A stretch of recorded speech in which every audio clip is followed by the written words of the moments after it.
ईशान देव सवितर दुर्वितान परासु यद्भद्रम तन्नयासु। ओम भद्रम कर्णेभिः शृणुयाम देवा भद्रम पश्येमाक्षभिर्यजत्रा श्रीरंगैस्तु सुभाषस्तनुभिः वशीमहि देवहितं यदायु।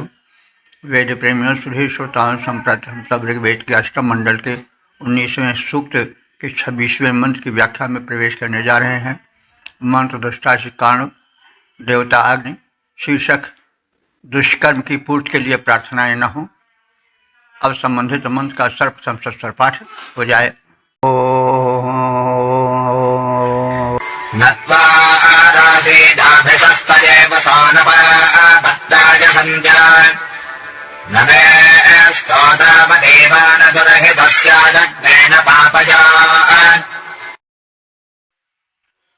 इस 26वें मंत्र में यह कथित है कि प्रार्थना प्रश्नात्मक हो, किसी के ईर्ष्या द्वेष या अनिष्ट को करने के लिए न हो, और जो अपने शुभ कर्मों के प्रशंसक हों वे भी लंपट या स्वार्थी न हों। और हम सदैव शुभ कर्म करें, हमको कोई पीड़ित न करे। तो ऐसा होता है कि लोग प्रार्थना कभी कभी ऐसे भी करते हैं, ऐसे भी लोग हैं कि हमारा पड़ोसी बढ़ा जा रहा है, हे भगवान उसको कुछ नीचा कर दो, अमुक की हानि कर दो, वो तो बड़ा दुष्ट है। इस तरह से बात नहीं।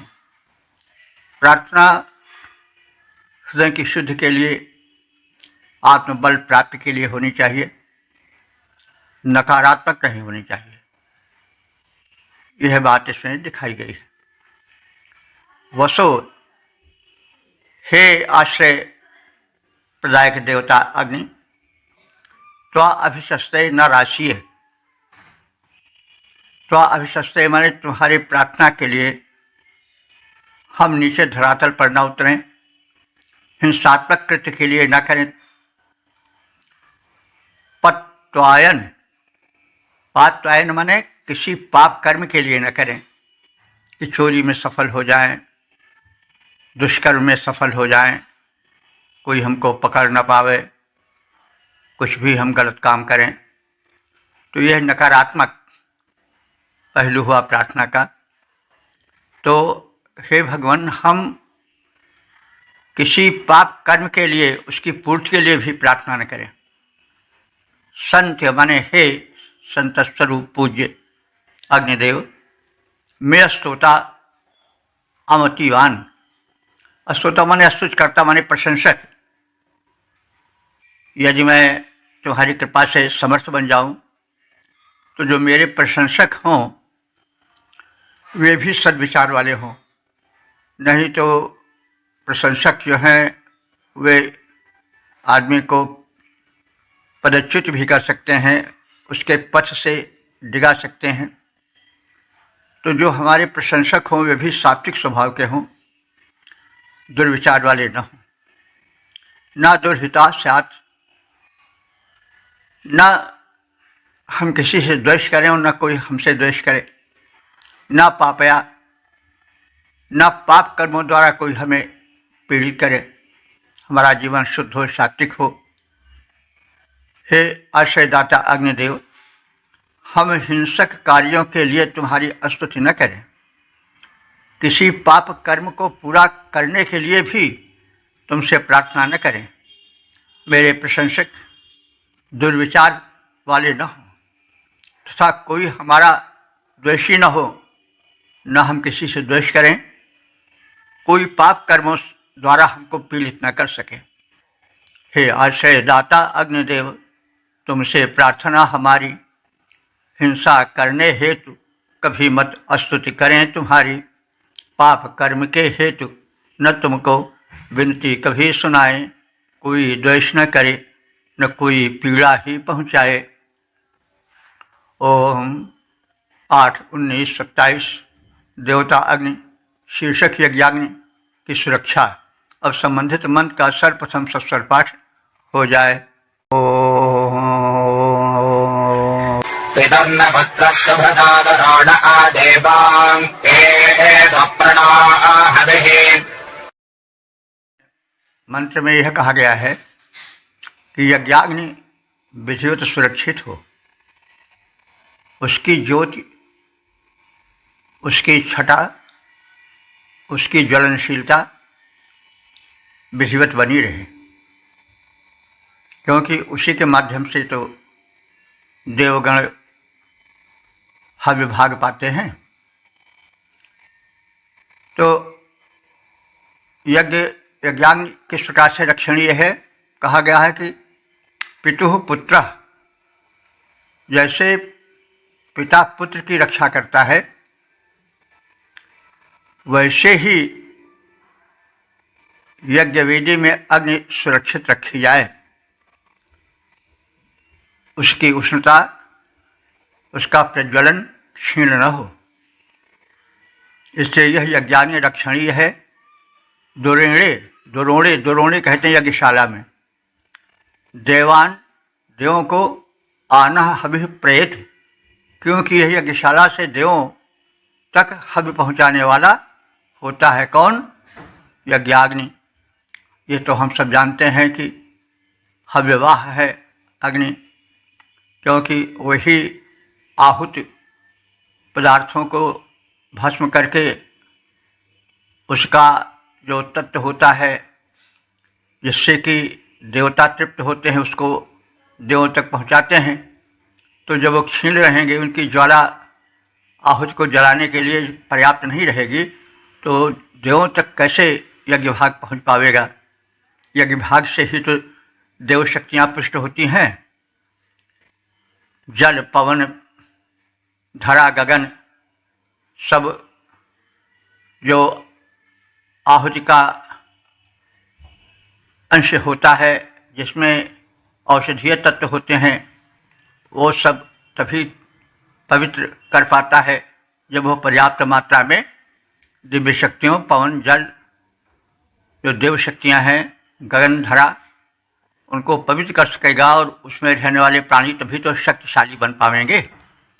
तो जैसे पिता पुत्र की सुरक्षा करता है, उसी प्रकार यज्ञाग्नि यज्ञशाला में रक्षणीय है, क्योंकि अग्निदेव ही तो आहुतियों को ग्रहण कर देवों तक पहुंचाते हैं, जिससे दिव्य शक्तियाँ सशक्त होती हैं और जीव मात्र, प्राणी मात्र का उनसे कल्याण होता है।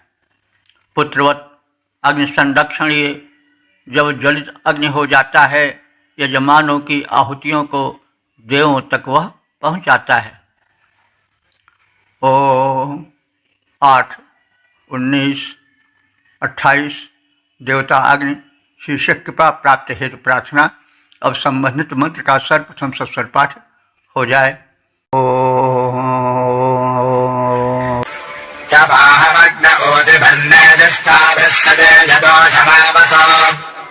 सदा देवस्य मर्त्याः।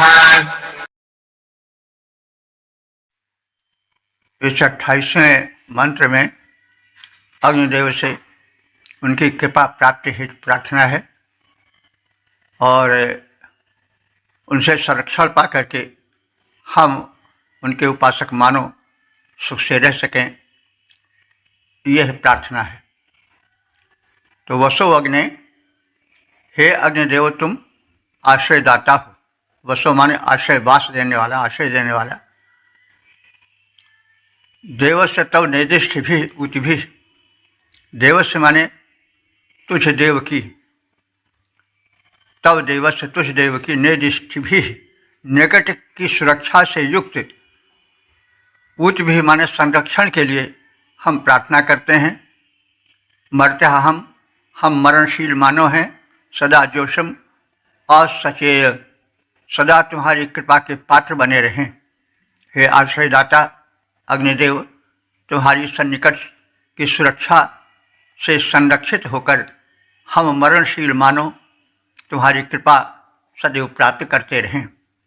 हे आश्रयप्रद अग्निदेव, मैं विनती तुम्हें सुनाऊं, तेरी रक्षा से रक्षित तो कृपा प्राप्त कर पाऊँ। ओम 8, 19, 29 देवताग्नि शीर्षक अग्नि के अनुदान हेतु प्रार्थना। अब संबंधित मंत्र का सर्वप्रथम सस्वर पाठ हो जाए।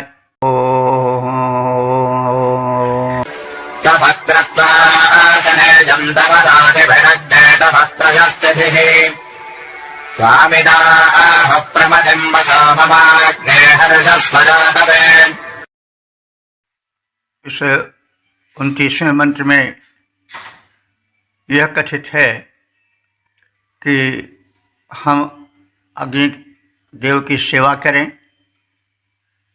उनमें अनुरक्त रखें, उनसे प्रेम रखें और उनके अनुदान पावें और उससे युक्त हो जाएं। और हम सब उन अग्निदेव की प्रार्थना करें, सेवा करें। तो इस प्रकार से परस्पर हम आराधक और अग्निदेव जुड़े रहें।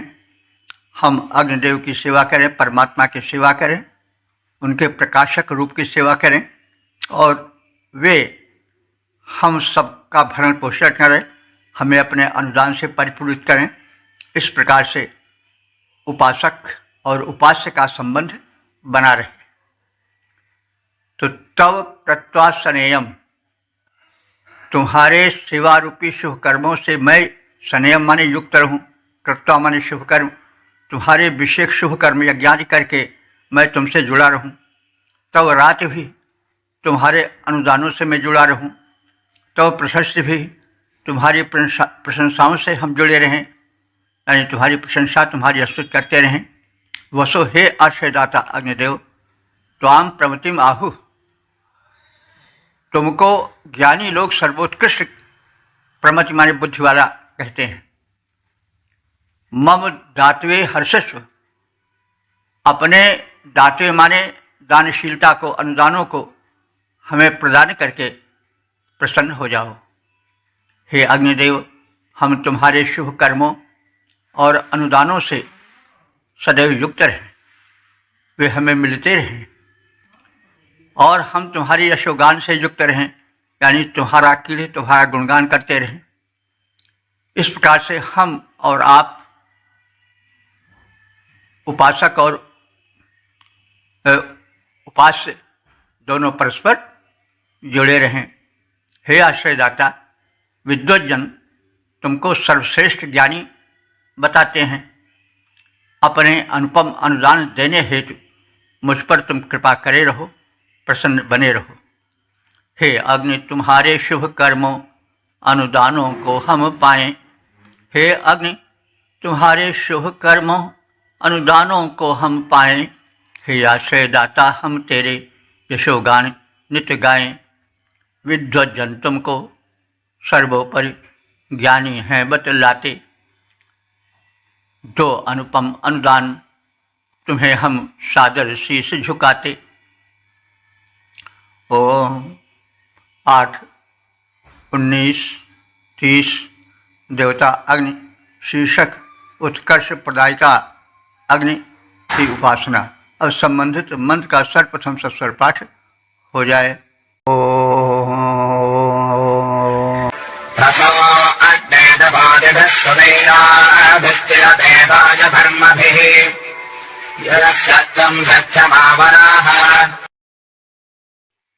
इस 30वें मंत्र में यह कथित है कि अग्निदेव की कृपा उत्कर्ष विधायिका है, यानी जिन पर अग्निदेव कृपा करते हैं उनका दिनों दिन उत्कर्ष होता रहता है, वे आगे बढ़ते रहते हैं, उनका विकास होता रहता है।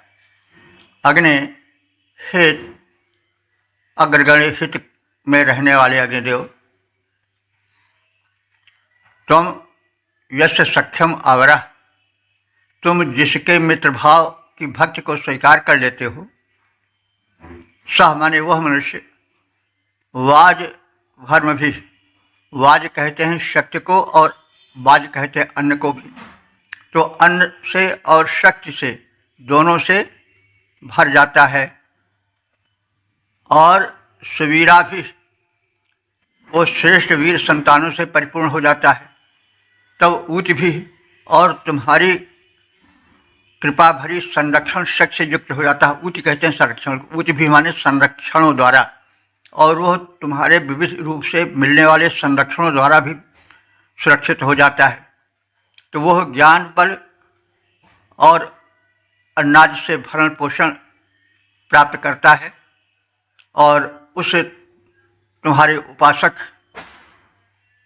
जिस पर तुम कृपा दृष्टि करते हो उसके पास उत्तम वीर संतानें हो जाती हैं, और तुम्हारी संरक्षणात्मक कृपा दृष्टि सदैव बनी रहती है, और उसके बल पर वो प्रतिरते माने विशेष रूप से बढ़ता चला जाता है। तो हे अग्निदेव, तुम जिसके मित्र बन जाते हो, यानी एक तो हम पहले कहते चले आ रहे हैं कि वेदों में मित्र भाव की भक्ति का विशेष चित्रण है, और तमाम ऐसे लोग वो जो मतलब भक्ति भाव के उपासक हैं वो कहते तुम्हारा जो सेवक हो जाता है, तुम जिसकी सेवा स्वीकार करें, तो ऐसी बातें कहा जाता है वही चीज़। लेकिन मित्र भाव की भक्ति जो है वो किसी रूप में बड़ी अच्छी होती है, क्योंकि उससे भगवान ऐसे जुड़ते हैं जैसे मित्र से जुड़ जाए, और मित्र की त्रुटियों को क्षमा कर देता है। स्वामी उस तरह से नहीं कर पाता है। स्वामी तो दंड देने लगता है, डांट डपट सदैव जमाए रहता है, और बड़ा गिड़गिड़ाता हुआ भक्त उसके पास रहता है। भाई स्वामी जो है, मालिक जो है, उसके आगे जो सेवक है उसको बहुत सहमा हुआ रहना पड़ता है। उसे सोचना पड़ता है कहीं ऐसी बात न निकल जाए, कहीं ऐसा कुछ न हो जाए कि मालिक हम पर बिगड़ जाए। तो इस भक्ति को, इस भाव को वैदिक ऋषि अपने विचार से ठीक नहीं समझते थे। वो कहते थे भगवान से जुड़ना है तो मित्र भाव से जुड़ो, मित्र का हित तो करता ही चाहता ही है, साथ ही साथ उससे हम बड़े खुल कर मिल पाते हैं। कभी कभी थोड़ी हंसी मस्खरी भी हो जाती है। तो ये भाव वैदिक ऋषि को विशेष प्रिय है। इसलिए आप लोग देखते होंगे कि जहाँ भक्ति की बात आती है, अपनत्व की बात आती है, वहाँ मित्र भाव को विशेष स्थान मिलता दिखाई पड़ता है। तो हे अग्निदेव, तुम जिसके मित्र बन जाते हो, जो तुम्हारी मैत्री भावना से भरी हुई भक्ति करता है, वह तुम्हारा अनुरागी प्रेमी ज्ञान बल से, अन्न बल से, शक्ति से भरण पोषण करने वाली और उत्तम संतानों से युक्त हो जाता है, और वह सुरक्षा प्रदान करने वाली तुम्हारी रक्षात्मक कृपा प्राप्त कर विशेष रूप से संसार में समृद्ध दिखाई पड़ता है। हे अग्नि देवता, तुम जिसको निज मित्र बनाते हो, हे अग्नि देवता, तुम जिसको निज मित्र बनाते हो, ज्ञान अन्न बल पाता जिसके अपने बन जाते हो, पाता उत्तम संताने वह अनुदिन बढ़ता जाता है, रक्षात्मक अनुकंपा से समृद्ध वृद्धि वह पाता है। ओम 8, 19, 21 देवता अग्नि शीर्षक अग्नि की महत्ता और संबंधित मंत्र का सर्वप्रथम सस्वर पाठ हो जाए। तव द्रप्सानेन पान् भाजरत्नज इन्धानस्य स्तवाददे त्वं महेना भजसा नज प्रयः क्षपावस्त्वजराजसे। इस 30वें मंत्र में अग्निदेव की महत्ता का वर्णन किया गया है। वो विविध रूपों में दृश्यमान होकर मानव का हित करते हैं, भक्तों पर विशिष्ट अनुकंपा करते हैं। शिष्णो, ये अग्नि का संबोधन है कि हे अग्निदेव, हे शिष्णो माने हे उष्णता बने, सबको जीवन से सींचने वाले अग्निदेव। तो उष्णता बने कैसे सींचते, जीवन को सींचते हैं? जब तक शरीर में उष्णता रहती है, यानी अग्नि तत्व से ही तो गर्मी आती है, और जब तक शरीर में गर्मी रहती है तब तक जीवन है, और नहीं तो ठंडा पड़ गया, मतलब हुआ कि वो जीव वो छोड़कर चला गया और शरीर ठंडा पड़ गया। और वैसे लोग कहते हैं क्या ठंडे पड़ गए, मतलब जब जोश नहीं रह जाता तो आदमी ठंडा पड़ जाता है। तो दोनों स्थितियाँ ठीक नहीं है। और उन स्थितियों को संभालने वाला, उसमें उष्णता प्रदान करने वाला जो देव है वो कौन है? अग्नि। इसलिए उनको कहा गया है शिष्णो, हे उष्णता बन करके जीवन को सींचने वाले अग्निदेव। द्रप्सा, तुम्हारा रूप जो है वो द्रप्स है। द्रप्स माने ड्रॉप्स, माने द्रव रूप में है। तो यह द्रव रूप में कैसे रहता है? जब अग्निदेव लपटों से युक्त हो जाते हैं तो अग्नि का वो लपट वाला रूप उनका द्रवित रूप है। नहीं तो अंगारे में रहते हैं, ठोस बने रहते हैं। जब लपट में आते हैं तो द्रव्स हो जाते हैं। द्रव्स माने मतलब कुछ पिघले हुए से, वे जो हैं वो मतलब द्रवित से दिखाई पड़ते हैं, द्रवयुक्त दिखाई पड़ते हैं भाई। और जब वे अंगारे में रहते हैं तो कैसे दिखाई पड़ते हैं? तब वे ठोस रूप में दिखाई पड़ते हैं, और सूक्ष्म रूप में तो वे सर्वत्र व्याप्त हैं। तो हे अग्नि देवता, तुम उष्णता बने जीवन को स्थिर रखते हो। यानी जब तक शरीर में उष्णता रहती है तब तक जीवन रहता है, अथवा जब तक गर्मी रहती है तभी तक कार्य करने की क्षमता बढ़ी चढ़ी दिखाई पड़ती है। और तुम कैसे हो? नीलवान। नीलवान माने नीली लपटों से या नीलिमा लिए हुए दिखाई पड़ते हो, अथवा धुआं जो है वो तुम्हारा नील वर्ण का दिखाई पड़ता है। तो इसलिए तुम नीलवान हो। जब प्रज्वलित होते हो तो तुम्हें नीलिमा भी दिखाई पड़ती है। कुछ कभी कभी जब चिंगारी होती है तो उसमें कुछ नीला सा पुट दिखाई पड़ने लगता है, कभी कभी ध्यान से देखा जाए तो। और दूसरे जो धुआं निकलता है वो कुछ मतलब नीलिमा लिए होता है। प्रायः जो धुआं निकलता है, शुद्ध धुआं हव्य का, उसमें कुछ नीलिमा रहती है। बिल्कुल बिल्कुल काला वो नहीं रहता। काला धुआं तो जब गलत वस्तुएं जलती हैं तब निकलता है विशेष करके, लेकिन जब हव्याग्नि का धूम निकलता है तो उसमें कुछ नीलिमा रहती है, इसीलिए उसको नीलवान कहा गया है। और तुम वाशा, वाशा माने कांता, तुम बड़े सुंदर हो, स्वरूप हो। ऋत्विया, तुम जो हो वो ऋतु के योग्य हो, ऋतु के योग्य पूजा पाने वाले हो।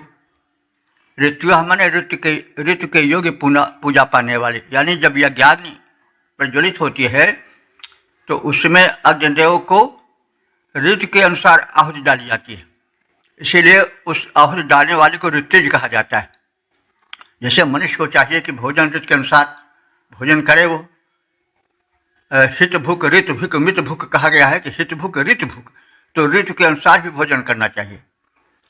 तो अग्नि देवता हैं तो उनको उनके प्रति वही भाव रखना चाहिए कि उनको ऋतु के अनुसार भोजन देना चाहिए। मतलब जो हव्य द्रव्य हो वो ऋतु के अनुकूल हो, ठंडी हो तो कुछ उष्ण प्रकृति का हो, और जो गर्मी हो तो कुछ शीत प्रकृति का हो। इस प्रकार से ध्यान रखा जाता है, इसीलिए उन्हें ऋत्व्य कहा गया है। ऋतु के अनुकूल आहुति पाने वाले, इंधाना माने प्रज्वलित होने वाले, कांत से युक्त होने वाले, प्रकाशित होने वाले हो तुम। तो आददे, तुम्हें उपासक आहुतियाँ देते हैं। तुम बहीनाम उषाम प्रिया, तुम माने तुम, महीनाम माने पूज्य, उषाम माने उषा को, उषा के प्रिय माने बड़े प्यारे हो। यानी उषा काल में आहुतियाँ डाले जाने और यज्ञ करने का समय होता है। यानी 3 काल में जो यज्ञ होता था, यज्ञ का विधान है कि वो 3 काल में, तीनों काल में की जाए। यानी बिल्कुल उषा काल में प्रथम सेवन उसका हो, फिर मध्याह्न काल में और फिर सायंकाल में। जब इस तरह से समाज में व्यवस्था हो जाए यज्ञ की तो फिर जितने कीड़े हैं डेंगू के और सब मलेरिया के और कोरोना के, ये सब की नानी मर जाएगी, पता नहीं कहाँ भाग जाएंगे। अब तरह तरह के जब गलत ईंधन जल रहे हैं, धूम फैल रहा है गलत, तो फिर बीमारियां के कीड़े उसमें पनपेंगे ही। तो ये छोटा सा उपाय अगर हो जाए, हवन होता रहे त्रिकाल, तो फिर तमाम डॉक्टरों का चक्कर लगाना बंद हो जाए, डॉक्टरों के पास आना जाना बंद हो जाए, दवाओं का एक खाते खाते उसको शरीर को बर्बाद कर देने का क्रम बंद हो जाए। तो यह वैदिक जीवन की, वैदिक उपासना की विशेषता है, उसका वैशिष्ट्य है। तो तुम तब आदते तुम्हें उपासक आहुतियाँ देते हैं, और तुम मही उषा नाम प्रिय, तुम प्रातःकालीन उषा काल में आहुतियाँ पाने वाले परम प्रिय उपास्य देव हो। क्षपा वस्तु सुराजसी, क्षपा कहते हैं रात्रि को। रात्रि में तुम वस्तु सुराजस, वस्तुओं को प्रकाशित करते हो, यानी जब अग्नि देव जलते हैं, प्रकाशित होते हैं, चाहे बल्ब के रूप में प्रकाशित हों, चाहे दीपक के रूप में प्रकाशित हों, तो अंधकार में डूबी हुई वस्तुएं प्रकट हो जाती हैं। इसलिए कहा जा रहा है तुम क्षपा वस्तु सुराजस, तुम रात्रि में वस्तुओं को प्रकाशित कर देते हो। हे सबको जीवन से सींचने वाले अग्निदेव, तुम्हें लपटे हैं, तुम नीलवर्णी धूम धारण करने वाले हो, तुम कांति से युक्त हो, ऋतु अनुसार होने वाले यज्ञों में पूजा पाने वाले हो, तुम्हें आहुति प्रदान की जाती है, तुम उषाओं के प्रिय हो, अर्थात उषा काल में प्रज्वलित किए जाते हो, रात्रि में वस्तुओं को प्रकाशित करते हो, उष्णता बने सबके शरीर में करते हो संचार, उष्णता बने सबके शरीर में करते हो संचार, ज्वाल युक्त नीलाभ धूमधर पूजित ऋतु अनुसार, उषा सुंदरी के प्रिय हो, प्रज्वलित हुए हवि पाते, निशा काल में अंधकार में लुप्त वस्तु दिखलाते। ओम 8, 19, 32 देवताग्नि शीर्षक रक्षणार्थ प्रार्थना। अब संबंधित मंत्र का सर्वप्रथम सस्वर पाठ हो जाए।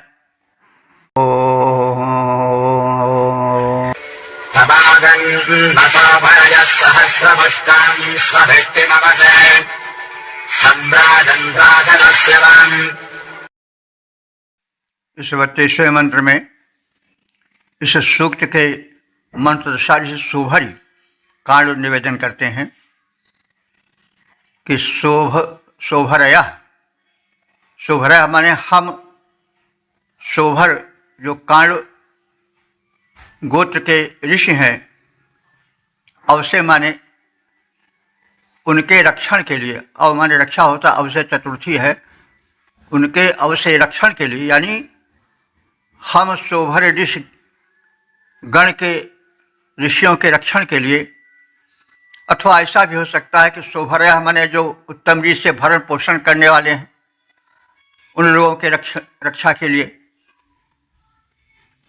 हे अग्निदेव, तुम कैसे हो? सहस्र मुष्कम माने हजारों प्रकार से अंधकार को चुरा लेने वाले, अंधकार को नष्ट कर देने वाले हो। तमांसी मुष्कम, मुष्क कहते हैं मुष्णाति, चोरेति इति मुष्का, जैसे मूस जो बना नहीं है, मूषक जो बना इसीलिए बना, मूषक जो है चूहा जो है बड़ा चोर होता है, सामग्रियों को ले जा करके अपने बिल में रख लेता है। तो इसी मुष्क मुष्णात इति मुष्का, तो तुम अंधकार के चोर हो, कहने को मतलब अंधकार को उसके स्थान से हटाकर कहीं दूसरी जगह रख देने वाले हो, यानी मिटाने वाले हो। और कैसे हो? सुअभिष्टिम, अभीष्ट को, मनचाहे वस्तु को भक्तों को प्रदान करने वाले हो। और कैसे हो? सम्राज का अर्थ हुआ सम्यक राजते सम्राजा, सम्राट को भी सम्राट कहा जाता है। तो सम्राट इसलिए कहा जाता है कि भाई उसके पास शक्ति होती है, बल होता है, आभूषण से युक्त होता है, स्वरूप होता है, इसलिए वो खूब अच्छा लगता है। भाई जो सम्राट होगा, राजाओं का भी राजा होगा, सब उसी के मुख को देखेंगे, उसमें एक सौंदर्य अलग से आ जाता है। तो यहाँ पर अग्नि को सम्राट या सम्राट कहा गया है। सम्राट का अर्थ होता है कि सम्यक राजते इति सम्राजा सम्राटा। तो तुम भली भांति शोभायमान हो, यानी पहले कहा गया है कि तुम अंधकार के चोर हो। अंधकार को मुश्क माने मुश्नाति, चोरेति इति मुश्क। तो तुम अंधकार के चोर हो, यानी मिटा देने वाले हो, और सम्राट हो, सम्यक राजते, भली भांति शोभित होने वाले हो, हजारों तेज वाले हो। और त्रसदस्य, तुम कैसे हो? त्रसदस्य हो। त्रसदस्य का मतलब क्या हुआ कि त्रास्यति दस्यून चौरान, व जो दस्युओं को, चोर लुटेरों को त्रास दे, वह त्रसदस्य है। तो अग्नि देवता जब प्रकाशित हो जाते हैं तो चोर और लुटेरे जल्दी से नहीं आते हैं, वो सब कब आते हैं? जब रात रहती है तब आते हैं। तो जब अग्नि जल उठते हैं, देखिए अग्नि का एक बृहद रूप सूर्य भी है, और वैसे भी जब घर में चिराग जलता रहता है तो चोरी करने वाले कैसे आवेंगे? अंधकार में ही तो चोर आते हैं।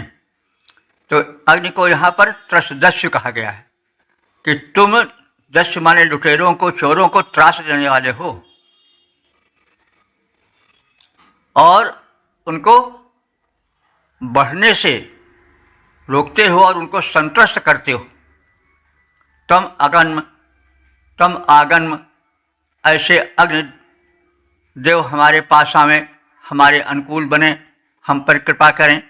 हम शोभर कांडो ऋषिगण, अपने रक्षण के लिए हजारों तेज वाले, उत्तम अभिलाषा वाले, सुंदर रूप से युक्त दस्युओं, चोर लुटेरों को संतुष्ट करने वाले अग्निदेव की कृपा प्राप्त करें। यानी अग्निदेव जो कथित गुणों से युक्त हैं, वो हम पर कृपालु बने। हम शोभर कांड मुनीश्वर गण, हम शोभर कांड मुनीश्वर गण, पावक का संरक्षण पाएं। कृपा दृष्टि से उनकी यों आपूरित हम होते जाएं।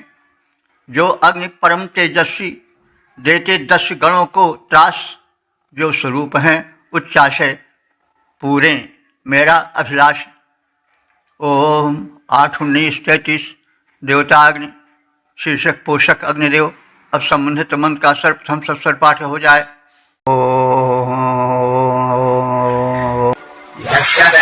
अग्ने अन्ये अग्नय उपक्षितो भजा इव विभोनद्युम्ना निजवेदना दान्तवक्षत्राणि वर्धयन्। इस 33वें मंत्र में अग्निदेव की महत्ता का कथन है। कहा गया है कि जिस प्रकार से डालियाँ वृक्ष से पोषण पाती हैं, वैसे अग्नि के तमाम भेद हैं और मूल अग्नि से वर्धन पाते हैं, वृद्धि पाते हैं। तो अग्नि के विविध रूप हैं, यह तो हम सब जानते आए हैं। जैसे अब सूर्य भी एक अग्नि का रूप है, मूल एक अग्नि का एक बृहद रूप है वो। और जो आकाश में मेघों में विद्युत चमकती है, वो भी अग्नि का ही रूप है। जो आजकल बिजली चमकती है, वो भी अग्नि का रूप है। जो हमारे घर में जगह जगह बल्ब लगे हैं, हीटर है, वो सब क्या है? अग्नि ही का तो प्रारूप है। तो जो ज्वलित है वो सब अग्नि का प्रारूप है। और वो अग्नि हमारे शरीर में भी हैं, उष्मा बन करके, और जो है प्राण शक्ति बन करके, ऊर्जा बन करके। तो ये सभी जो मूल अग्निदेव हैं, उन्हीं के भिन्न भिन्न छिटके हुए रूप हैं। हमारे शरीर में भी हैं, घर में भी हैं, नेत्रों में भी हैं, और जठरांग बने तरह तरह से उनका परिचय हम पाते हैं। तो अग्नि एक रूप अनेक। तो मूल अग्निदेव जो हैं उन्हीं से ही सब प्रकार के अग्नियों का इस संसार में विकास विस्तार है। तो अग्नि हे हित में अग्रगण रहने वाले प्रकाशित देवता अग्नि, यस्य ते अन्य अग्नया वयायु उपक्षिता। तुम ऐसे हो कि ते अन्य अग्नया, तुमसे संबंधित जो दूसरी अग्नियाँ हैं, जैसे जठराग्नि हुआ, नेत्र में जो ज्वाला है या नेत्र में जो देखने की शक्ति है वो सब अग्नि ही का प्रारूप है। और जो अन्य रूप अभी बताए गए हैं अग्नि के, वो सब मूल अग्नि के प्रारूप हैं। तो अन्य अग्नियाँ जो दूसरी अग्नियाँ हैं, जठराग्नि आदि, वे सब हे अग्निदेव तुमसे वैसे ही उपक्षिता जुड़े हुए हैं जैसे वयायु, वय माने डालियाँ, जैसे डालियाँ वृक्ष से जीवन पाती हैं, जुड़ी होती हैं, वैसे ही अन्य जितनी अग्नियाँ हैं, चाहे गार्हपत्य अग्नि हो जो घर में काम में आती हैं, और चाहे शरीर में जठराग्नि हो, जठराग्नि आदि हो, वे सब हे अग्निदेव तुमसे ही वे बल पाती हैं, तुमसे ही वे जुड़ी हैं। कैसे? जैसे वृक्ष से शाखाएं जुड़ी होती हैं। तव जनानाम क्षत्राणि वर्धयन्, तुम ही जनानाम माने मनुष्यों के, क्षत्राणि माने बलों को, वर्धयन् माने बढ़ाते हो। अगर आग नहीं है, अगर शरीर में तेज नहीं है, ओज नहीं है, बल नहीं है, तो फिर समझ लो कि वहाँ पर अग्नि का अभाव है। जो उत्साह है, जो बल है, जो ऊर्जा है, वो सब किसका गुण है? अग्नि का। कहते नहीं वो तो ठंडा पड़ गया, तो अग्नि के तत्व का जितना क्षीण होता रहेगा अग्नि तत्व, उतने मनुष्य ठंडा या प्राणी ठंडा पड़ता जाएगा। और बिल्कुल क्षीण हो जाएगा तो बिल्कुल ठंडा पड़ जाएगा, मर जाएगा। जो उष्णता आती है वो कहाँ से आती है? जो तेज आता है, जो प्रकाश आता है, जो बल आता है, कहाँ से आता है? अग्नि से आता है। चाहे तन में हो, चाहे मन में हो, चाहे यंत्रों में हो, अग्नि ही का तो बल होता है। अग्नि के बल से ही जो है मिसाइल्स और यान वगैरह कितने ऊंचे चले जाते हैं, कितनी तीव्र गति से। अग्नि ही का तो बल है कि कितनी लंबी लंबी लाइन वाली ट्रेनों को सैकड़ों किलोमीटर की रफ्तार से खींचता चला जाता है। वो बल कहाँ से है? अग्नि का ही तो बल है। उसमें पेट्रोलियम या कोई पदार्थ जलता है और वो अग्नि जलाने वाला तत्व अग्नि होता है, उसी से ऊर्जा उत्पन्न होती है। तो कहने का मतलब बल का जो स्रोत है, मूल, वो अग्नि है। चाहे तन हो, चाहे मन हो, चाहे जीवन हो, चाहे कोई जड़ हो, चाहे चेतन हो, सब में जो बलोत्साह है, उष्मा है, तेजी है, वो अग्नि के कारण ही है। तो तव जनानाम क्षत्राणि माने बलानि, वर्धन माने बढ़ाने वाले हो तुम, समस्त जनों के बल के संवर्धक हो। अब मैं भी अहमपि विपाहनाथ सुदुम्नानि हुए। विपाह कहते हैं स्तुतिकर्ता को, भक्त को। हम दूसरे विपाहना माने स्तुतिकर्ता के समान तुम्हारी कृपा से, दुम्न माने होता है धन, तेज। अन्य स्तुतिकर्ताओं की भांति, यानी अन्य भक्तों की भांति मैं भी तुम्हारा तुच्छ सेवक धनों और यशों को प्राप्त करूं। दुम्ना माने धन अथवा यश, न्यूय माने युक्त हो जाऊं। तो मैं तुम्हारी कृपा से अन्य स्तुतिकर्ताओं की भांति, अन्य तुम्हारे भक्तों की भांति धन और यश से परिपूरित हो जाऊं। हे अग्निदेव, जैसे वृक्ष से वृक्ष की शाखाएं पोषण पाती हैं, संबंधित होती हैं, वैसे अन्य अग्नियाँ जैसे जठराग्नि और गार्हपत्याग्नि भी तुमसे ही पोषण पाती हैं। मैं अग्नि उपासकों के धन बल में वृद्धि करता हुआ अन्य स्तुतिकर्ताओं की भांति तुमसे धन वैभव और यश प्राप्त करूं। जैसे अन्य तुम्हारे भक्त तुमसे धन वैभव बल आदि प्राप्त करते हैं, वैसे मैं भी तुम्हारा एक किंकर हूँ, भक्त हूँ, और तुमसे सभी वस्तुएं प्राप्त करता रहूँ जो बल से जुड़ी हुई हैं। जठराग्नि आदि अग्नियाँ अन्य तुमसे पोषण पाती, वैसे हे अग्नि देवता जठराग्नि आदि अग्नियाँ अन्य तुमसे पोषण पाती। जैसे वृक्षों से उनकी शाखाएं पोषण पाती रहती जैसे। हे अग्नि देवता, मैं तेरे भक्तों को वृद्धि प्रदान करूं।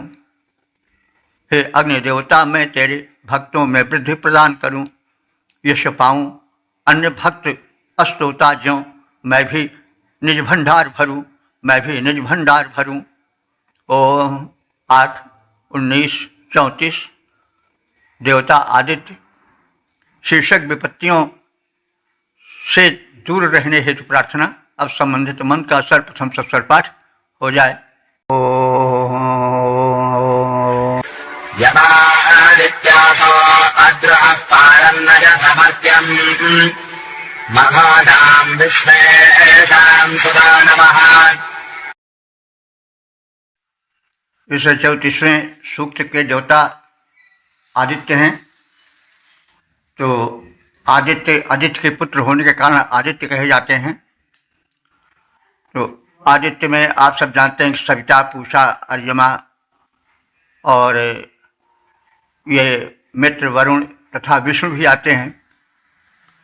तो इन आदित्यों से प्रार्थना है और उनसे कहा गया है कि तुम सब उदार हो, देने में, कृपा करने में कहीं पीछे नहीं रहते हो, और जिस पर कृपा करते हो वो संकटों से पार हो जाता है। क्योंकि धन होने पर भी संकट आ सकते हैं, लेकिन जिस पर इन आदित्यों की कृपा होती है वह समृद्ध तो होता ही है, साथ साथ जीवन में आने वाले संकटों से भी उस पार हो जाता है, छुटकारा पा जाता है। अद्रोह सुदानव आदित्यासा। अद्रोह हमारे द्रोह न करने वाले, सुदानव हमारे श्रेष्ठ दानी, आदित्यासा हमारे आदित्य गणों, सविता, पूषा, मित्र, वरुण, विष्णु आदि ये सब आदित्य हैं। तो हे आदित्यों, तुम उत्तम दानी हो। विशेषाम मघो नाम। विशेषाम माने संपूर्ण, मघो नाम माने ऐश्वर्यों के, धनों के स्वामी हो। यम मर्त्यम, जिस मनुष्य को पारम नयथ, तुम पार लगाना चाहते हो, संकटों से छुड़ाना चाहते हो, वह मनुष्य पार हो जाता है, संकटों से मुक्त हो जाता है। द्रोह रहित तथा उत्तम दानी आदित्यों, हे द्रोह रहित तथा उत्तम दानी आदित्यों, सभी संपन्नों के मध्य जिस पर तुम कृपा करते हो, उस मनुष्य को विपत्तियों से पार करा देते हो। वह व्यक्ति विपत्तियों में नहीं पड़ा रह सकता। तुम समर्थ हो और कृपालु हो। हे द्रोह रहित उत्तम दानी आदित्यों, परम उदार, जिस पर करते कृपा हो, कर देते दुखों से पार। ओम 8, 19, 35। देवता आदित्य शीर्षक दुष्शक्तियाँ नष्ट हों। अब संबंधित मंत्र का सर्वप्रथम सस्वर पाठ हो जाए। योऽयं राजानः कञ्चित्तर्जनीशः स्वयं दम्मानुषाम् अनो वयं देवो वरुणमित्रार्यमन् श्यामे ददस्य रथ्यामान्। इस 35वें मंत्र में यह कथित है कि मानवता के विरोधी नष्ट हों, और जो मित्र, वरुण, अर्यमा आदि देवता हैं वे हम लोगों द्वारा पूजित होते रहें, हम उनकी उपासना करते रहें, और वे जो समाज के शत्रु हैं, अन्यायी हैं, चोर हैं, लुटेरे हैं, डकैत हैं, ये सब नष्ट होते जाएं। इस प्रकार से इस मंत्र में हम देखते हैं कि भक्ति भावना का विस्तार है। यानी यही नहीं कि हमें दो, हमारा ही हित हो, बल्कि ऋषि कह रहा है या भक्त कह रहा है, उपासक कह रहा है कि संसार का भला हो, संसार में चोर, लुटेरे, डकैत, कुतत्व न रह जाएं, और जो ये आदित्य गण हैं ये शिष्य का हित करते रहें, मानव का कल्याण करते रहें, और हम सब उनकी भक्ति में संलग्न रहें। यज्ञादि जो उनको पोषण देते हैं, उनको प्रसन्न हैं, रुचिकर हैं, वे हमारे द्वारा होते रहें। तो भक्त और भगवान का संबंध इस प्रकार से बना रहे। तो चर्षणी सह राजाना, हे शत्रुवत मानवों के पराभव करता,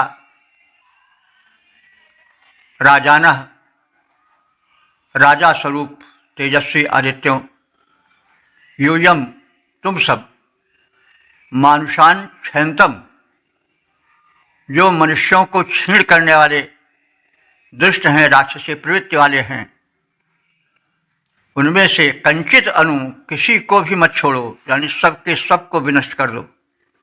वरुण मित्र अर्यमन, हे आदित्यों में वरुण मित्र और अर्यमादि देव, ते वयम और हम सब,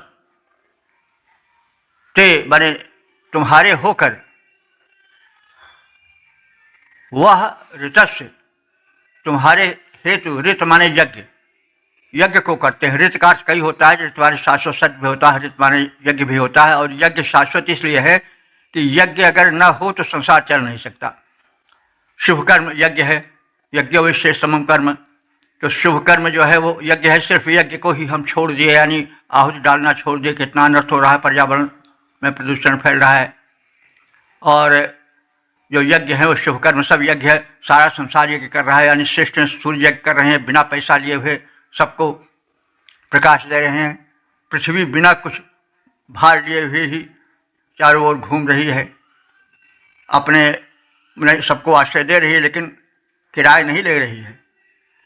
उसी तरह से पवन सबको प्राण दे रहे हैं, लेकिन किसी से कुछ मांग नहीं रहे हैं, वरना ऑक्सीजन की जब ज़रूरत पड़ती है तो जल्दी से मिलवे नहीं करती ऑक्सीजन, प्राण चले जाते हैं, प्राण पखेरु उड़ जाते हैं, जैसे कोरोना काल में हुआ। तो कहने का मतलब ये सब पर्याप्त मात्रा में ताप प्रकाश जीवन देते रहते हैं, लेकिन कुछ किसी से मांगते नहीं, इसीलिए सब देव हैं। देव वो है जो देता रहे। तो चर्षणी सह राजाना, हे शत्रु प्रजाओं को नष्ट करने वाले, पराभव कर देने वाले तेजस्वी आदित्यो, यूयम तुम सब, मानुषान क्षयंतम मनुष्यों को क्षीण करने वाले दुष्टों का विनाश करते रहो, किसी को मत छोड़ो, कांचित किसी को भी मत छोड़ो। वरुण मित्र अर्यमा आदि देव, ते वयम हम तुम्हारे लिए, ऋतस्य माने यज्ञ परंपरा को कायम रखें, यानी शुभ यज्ञ कर्म करते रहें ताकि तुम अधिक पुष्ट होते रहो। क्योंकि यह बताया गया है कि देव शक्तियाँ भी जो है वो यज्ञ से आहुति से बल पाती हैं। तो ये परस्पर देवों और मनुष्यों में संबंध रहता है, परस्पर भावयंता हुआ। गीता में भी कहा गया है कि हम जो है देवों को आहुतियाँ प्रदान करें, बलशाली बनवाएं, और देव हमको संरक्षण दें। ये तो सहयोग है और सहयोग होना भी चाहिए। तो वह ऋत से तुम्हारे यज्ञ के रथ्याश्याम, हम रथ माने संचालक हो जाएं, शत्रुओं को परास्त करने वाले, हे तेजस्वी देव, जो शक्तियाँ मनुष्य को क्षीण करती हैं उन्हें क्षमा मत करना। हे वरुण मित्र और अर्यमा देव, तुम्हारे यज्ञ को हम संचालित करते रहें ताकि हमारा और तुम्हारा संबंध बना रहे। तुम हमें अपनी कृपा दृष्टि दो और हम तुम्हारी शक्ति में वर्धन करें, यज्ञ परंपरा को संचालित करते हुए। तो हे तेजस्वी देव, तुम अरियों की शक्तियाँ मिटाते हो। हे तेजस्वी देव, तुम अरियों की शक्तियाँ मिटाते हो, उनको कर देते हो परास्त, निज बल से मार भगाते हो। जो मानवता के शत्रु नवे भू पर जीवित रहने पाएँ, हम करें तुम्हारे यज्ञ, देव उत्कर्ष नित्य पाते जाएं। ओम 8:19-36 देवता त्रयोदश और शीर्षक है राजा त्रयोदश के सुकृत्य। अब संबंधित मंत्र का सर्वप्रथम सस्वर पाठ हो जाए।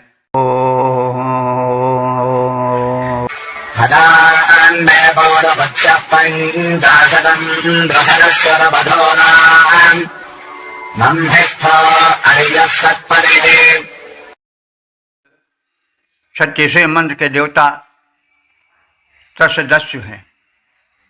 त्रयोदश एक राजा थे,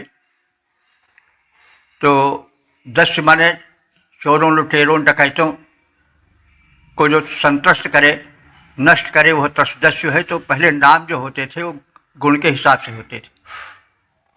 यह नहीं कि नाम शेर बहादुर है और चूहे जरा खटपट करें तो डर से कांपने लगें। तो पहले जो गुण होता था उसी से आधार पर नाम रखा जाता था। और एक बात यह भी ध्यान देने के योग्य है कि वैदिक संस्कृत में या सनातन में देवत्व प्राप्त मनुष्य भी कर सकता है। अब यहाँ पर त्रसदस्यु देवता है,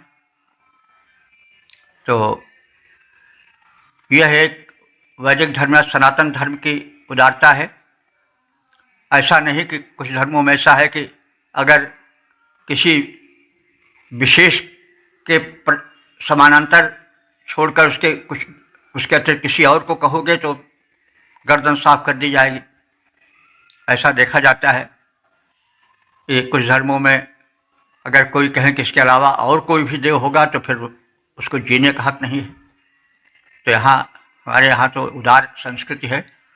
दानात वा देवा, जो दानाद गुणों से युक्त हो वही देव है, और जो इसके विपरीत हो वही दानव है, राक्षस है। तो त्रसदस्यु यहाँ देवता है। तो त्रसदस्यु की विशेषता क्या थी कि वो दुष्टों को दबाते थे, चोर डकैतों को मार डालते थे, सज्जनों को उत्थान देते थे, उनको दान देते थे।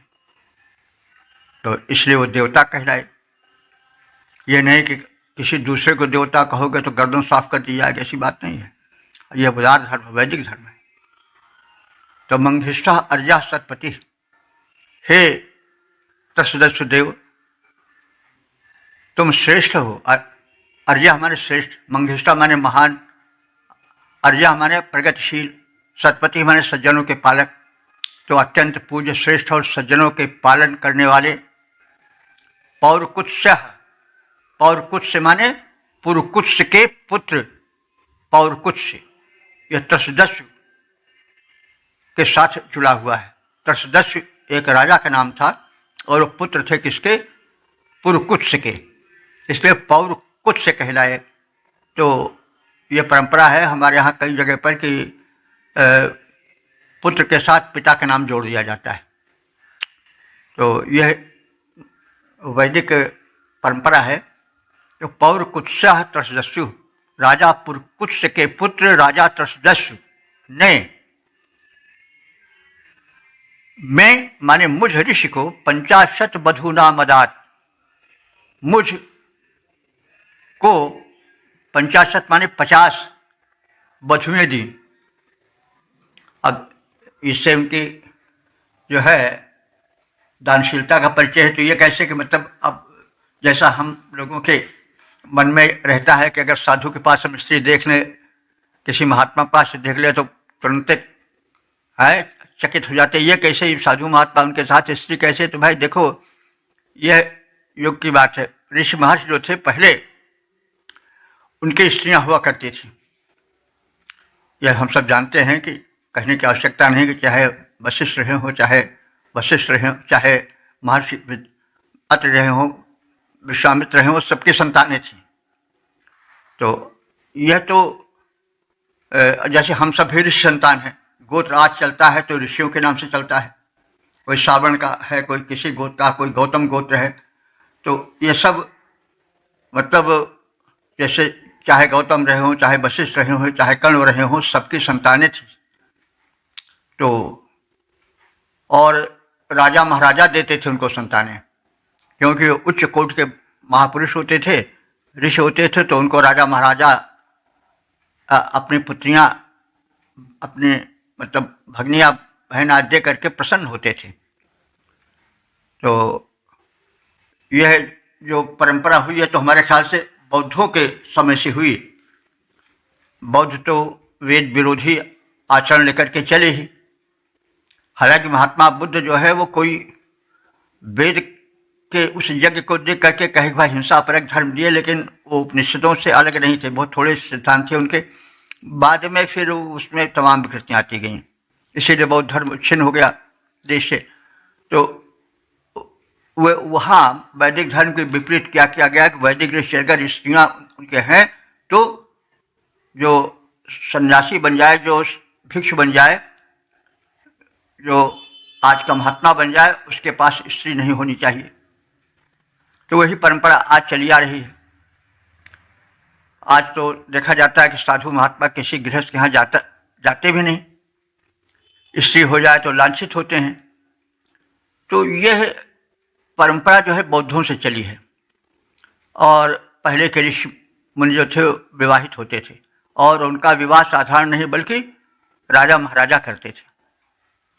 तो यहाँ पर वही प्रसंग कुछ दिखाई देता है कि ये जो ऋषि हैं कांड यानी कर्णवंशी, उनको त्रसदस्यु ने 50 बधुएं दी, और उस दान को वे महादान माने और प्रसन्न हुए। आज भी कन्यादान महादान माना जाता है। तो हमने इतना इसलिए कहा कि लोग यह सुन करके कुछ चकित न हो, करे ये तो हैं बड़े भाई महर्षि और ये तो 50-50 स्त्रियाँ पाए और बड़े प्रसन्न हो रहे हैं, गुणगान कर रहे हैं। तो वो इसलिए इस इतिहास जानना ज़रूरी है। हम सब ऋषि संतान हैं, तो हम सब गर्व से कहते हैं। तो जब पत्नी होगी तभी तो पुत्र होंगे, तभी संतानें होंगी। तो वो कोई विलासिता नहीं थी, बल्कि एक वंश परंपरा संवर्धन के लिए होता था। जब ऋषि महर्षि के संतान होंगे तो श्रेष्ठ होंगी, जब मतलब गलत चरित्रों वाली के संतानें होंगे तो भी वैसे होंगी। मतलब कहा जाता है कि दीपात दीपो यथा तद्वत् पितुः पुत्र प्रजायते। पिता से पुत्र वैसे पैदा होता है जैसे एक दीपक से दूसरा दीपक जला दिया जाए। तो दीपात दीपो यथा तद्वत् पितुः पुत्र प्रजायते। तो ये सिस्टम है। तो इसको जरा आज के उसमें अन्यथा नहीं गिनना चाहिए। ऋषि महर्षि जो थे त्यागी होते, तपस्वी होते थे, और उनसे जो संतानें होती थी वह भी उच्च गुण की होती थी। और उनकी संतानों को होने के लिए प्रायः जो पत्नियां दी जाती थी वो राजाओं महाराजाओं के द्वारा दी जाती हैं। ये सब आप जानते हैं, कोई विशेष कहने की आवश्यकता नहीं। थोड़ा पीछे हटना पड़ेगा। महाभारत काल से पहले का युग। तो अब ये जो शांतन जो थे वो मतलब इसके अतिरिक्त और आप देखते हैं कि शांता अपनी कन्या दिए थे ऋषि को। तो ये इस प्रकार से जो परंपरा है वो चलती थी। राजा महाराजा अपनी संतानें या मतलब कन्याएं देते थे ऋषियों को। तो उसी क्रम में कहा गया है कि राजा त्रसदस्यु ने मुझ ऋषि को और ऋषिकुल के लिए 50 बधुएं दी। तो अब इतना इसलिए कहा गया कि यह अवशंका न हो कि अरे कैसे ऋषि जो स्त्रियाँ रखते थे। तो वही बात है कि अत्यंत पूज्य, श्रेष्ठ और सज्जनों के प्रतिपालक राजा पुरकुत्स के पुत्र राजा त्रसदस्यु ने मुझ ऋषि को 50 सुशिक्षित कन्याएं दी। जो पूज्य श्रेष्ठ सज्जन के रक्षक पुरकुत्स पुत्र कहलाते हैं। त्रसदस्यु नाम के नृप बल में जो उत्तम माने जाते हैं। दी 50 गुणवती बधू जो उत्तमता के गुण पाए हैं, संतुष्ट हैं, संस्कारित, विकास परम, वे सब नृत्यप्रश्न देती जाएं। ओम 8/1937 देवता त्रसदस्यु शीर्षक त्रसदस्यु के दान की प्रशंसा और संबंधित मंत्र का सर्वप्रथम संस्वर पाठ हो जाए।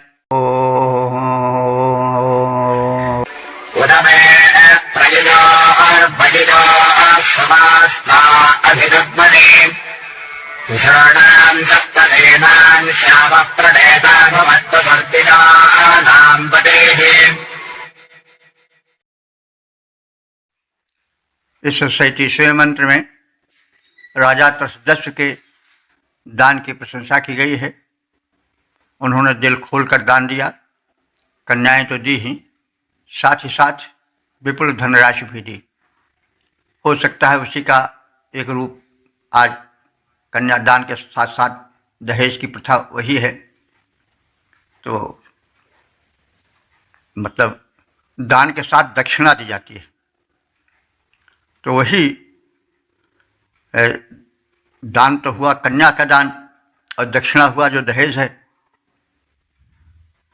तो वही परंपरा है।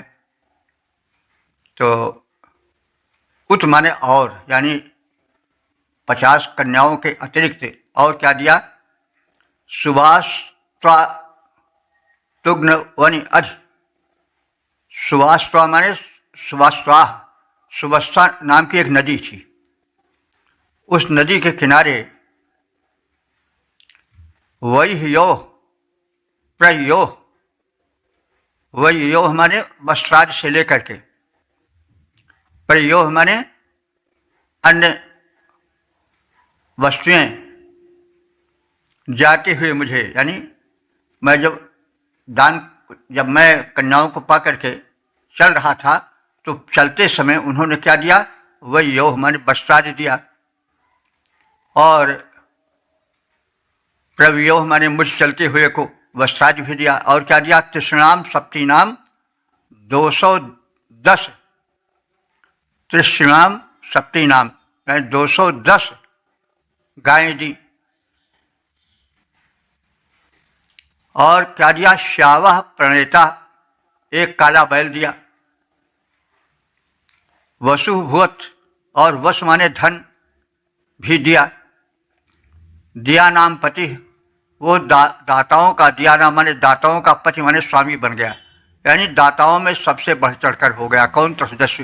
इसके अतिरिक्त सुवास्त्वा नदी के तट पर 210 गायों, एक काले बैल और एक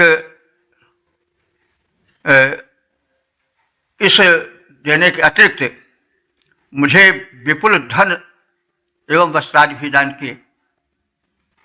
इसके अतिरिक्त सुवास्त्वा नदी के तट पर 210 गायें और एक काले बैल के स्वामी त्रयोदश ने मुझे धन एवं वस्त्रादि प्रदान किए। नदी सुवास्त्वा के तट पर दानी त्रयोदश महान, 210 गायें, एक वृषभ, धनपट बहुकीय प्रदान। तो इस प्रकार से दान व्यवस्था का कथन है।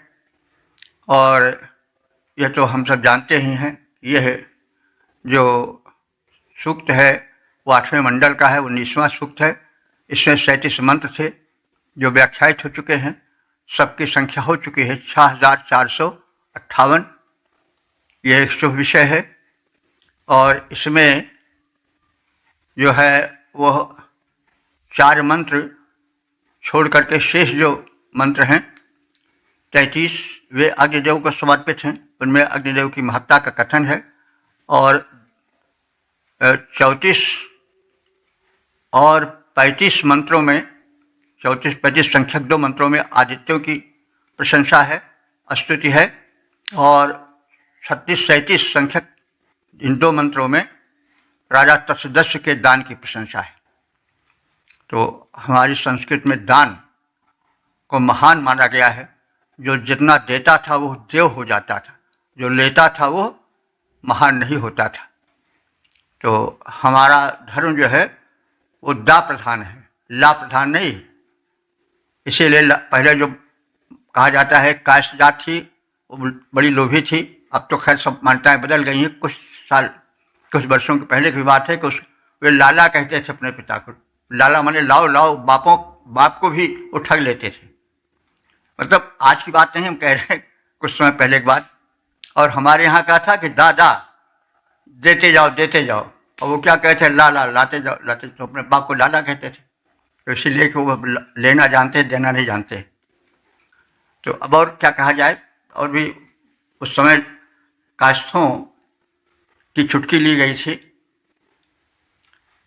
कायस्थेन उदरस्थेन मातो मांसम न खादिता न तत्र करुणा कार्या तत्र कार्या अदांतता। यानी कायस्थ माता के पेट में था तो इतना लोभी होता है कि उसने माता के उदर को क्यों नहीं खा लिया। तो कहने वाला कह रहा है कि वो जो है इसलिए नहीं कि बड़ा दयालु है, इसलिए कि उसके पास दांत नहीं था। बच्चे के मैंने जो गर्भ में रहता उसके पास दांत तो रहता नहीं, अगर दांत होता तो माता के कलेजों को भी खा जाता। अब यह एक है, आजकल तो ऐसी बात नहीं है। बहरहाल जब दान ही दान की प्रधानता थी हमारे यहाँ, तो जो लेता था उसको नीच माना जाता था। तो लाला तो एक पढ़े लिखे लोग होते थे, कायस्थ को लाला पहले हम सबके तरफ कहा जाता था। अपने युग के हिसाब से मान्यताएं बदलती बनती बिगड़ती रहती हैं। तो वो अपने पिता को भी लाला कहते थे, पिता से भी चाहते थे देव देव देव, मतलब लाओ लाओ लाओ, देव देव नहीं कहते थे, लाओ लाओ लाओ। और जो देता था वो देव हो जाता था। और जो कहते क्या तुमको लाला पड़ी, लाला लगा है, तो लाला का मतलब हुआ है उनकी चुटकी ली जाती थी, क्योंकि वो लेते थे। अपने बाप से भी वो लाला कहते थे, लाओ लाओ, देना जानते ही नहीं थे। और हमारे यहाँ दादा कहा जाता, दादा देव देव। तो वो एक युग की संस्कृति कल्चर है, परिवर्तन होता रहता है। तो इस प्रकार से हमने इसे सूक्त का अध्ययन किया, जिसमें प्रार्थना के साथ साथ लौकिक कथन, लोक व्यवहार का भी वर्णन है, और जीवन में कैसे जीना चाहिए, दानी होकर जीना चाहिए, ये सब बातें कथित हैं। देव वही है जो कि दे, तो मनुष्य भी देवता बन जाते हैं जब वे दान प्रधान हो जाते हैं। तो हमारे यहाँ यह वैशिष्ट है धर्म की। यह नहीं कि देवता अगर एक को छोड़ करके दूसरे कहोगे तो फिर दंड मिलेगा, संकल्प हो जाएगा, ऐसी बात नहीं है। यह हमारा उदार धर्म है, वेद का धर्म है, उसी से सनातन धर्म ही कहा जाता है। तो इस प्रकार से हमें अपने वैदिक धर्म पर, सनातन धर्म पर गर्व करना चाहिए और चेष्टा करनी चाहिए कि यह धर्म चारों ओर फैल जाए। क्रियताम विश्वमार्यम, ऐसा कहा भी गया है कि हम पूरे विश्व को आर्य बना दें, क्योंकि आर्य सभ्यता प्रगतिवादी सभ्यता, आर्य का अर्थ ही होता है प्रगतिशील। और यही कारण है कि ये जो आर्य धर्म है, जो सनातन है, वो युग के हिसाब से बदलता रहा है। यदि हम वैदिक युग से आज तक का अध्ययन करें तो देखेंगे कि परिवर्तन होता जा रहा। आज भी जब पहले संकट आए तो क्या हुआ, तमाम बाल विवाह ये वो तमाम फैल गया, छुआछूत फैल गई, क्योंकि उस समय वो आवश्यक थी, सामाजिक मान्यता संरक्षण के लिए आवश्यक था वो सब। लेकिन उसके बाद फिर परिवर्तन हुआ, तो देखो आज स्त्रियाँ बेखौफ घूम रही हैं, उनको विशेषकर क्या आरक्षण दिया गया है। पुरुष पर अत्याचार हो जाए लेकिन स्त्री पर कोई उंगली न उठावे। तो और इसके पहले क्या था कि स्त्री को दबाया गया था, उसका भी कारण था, धर्म की कमी नहीं है, वो रक्षण के लिए किया गया। क्योंकि जब रक्षा करनी होती है तो आदमी अपने को सिकोड़ लेता है। और तो यह आज धर्म की या वैदिक धर्म की विशेषता है। आज का अर्थ ही होता है जो गमनशील हो, परिवर्तनशील हो। तो समय के हिसाब से बदलना ही पड़ता है। हालांकि बुराई नहीं होनी चाहिए, लेकिन बुराई हो तो सार्थक बुराई हो। और ये जैसे गर्मी आती है तो हम भाई कपड़ा निकाल देते हैं, ठंडी आती है तो हम गर्म कपड़े को पहनते हैं, और कोई कहेगा नहीं बस हम तो यक्के पहने रहेंगे तो फिर मर जाएगा, या गर्मी से या ठंडी से। तो एक फ्लेक्सिबिलिटी ठीक भी है, लेकिन आँख मूंद वाली नहीं होनी चाहिए। यह भी आज धर्म का है कि मतलब इसीलिए कहा गया है वेद में, जब शिष्य पढ़कर निकलता था कि जो मैं कह रहा हूँ उसी को सत्य मत मानना, तुम अपना विचार करना और अन्य जो हमसे योग्य हैं उनसे विचार ग्रहण करके जीवन बिताना। सत्यम बद धर्मम चर मातृदेव हो, पितृदेव हो, आचार्य देव हो, ये सब कहा जाता था। इसके साथ साथ ये भी कहा जाता है कि जो मैं कह रहा हूँ उसी को लीक मानकर मत चलना। यदि हमसे अधिक ज्ञाता मिले तो उसकी भी बातें सुनना और आचरण में उसे भी स्थान देना। ये हमारा धर्म है, वैदिक धर्म है। इसकी अगर पुनर्स्थापना हो जाए, इसका विकास हो जाए, तो फिर बड़ा कल्याण लोक का होगा। ओम सर्वे भवन्तु सुखिनः सर्वे सन्तु निरामयाः सर्वे भद्राणि पश्यन्तु मा कश्चित् दुःखभाग् भवेत्।